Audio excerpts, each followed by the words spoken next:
Picture this. It is a Monday morning at approximately 8 a.m. You sit in your lecture hall, tapping your foot along to a beat. You see that your professor's lips are moving and hear some words every now and again. You're physically present, but not mentally present. Listening is a part of everyday life. We listen to friends, parents, professors, peers, our boss, and other employees and colleagues. Communication involves sending a message and receiving it. In order to effectively communicate back and forth, we speak and listen. Merriam-Webster defines listening as to pay attention to someone or something in order to hear what is being said. The question stands: how much time during the day do college students spend listening? Janczyk and Wolven conclude from their research that the average college student only spends 24% of their time listening, as stated in Communicating Results, Business in the Professions by Cheryl Hamilton. That means the majority of their time is spent on speaking and other various forms of technology. Most college students attend college to get a degree, then use that degree to find a job. In the same textbook, Communicating Results by Cheryl Hamilton, 80% of executives believe listening is a skill that is needed in the workplace to succeed and avoid shortcomings. I want to take a moment and let you think about your listening. Do you feel that you are an effective listener? Here are some ways to help you improve your listening, as described in Communicating Results by Cheryl Hamilton. First, seek out a keyword.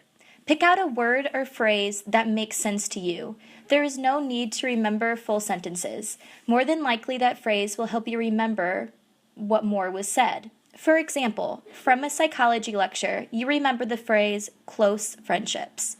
That leads you to recall that they are important, can be positive and negative, and consist of 3 factors. Another way to improve your listening is through note-taking. When taking notes, summarize when you can, and reword in a way that makes sense to you. Note-taking is only effective when you review those notes. Know what you were writing, and don't write it just to write it. Have a purpose. Also, repeating keywords also helps.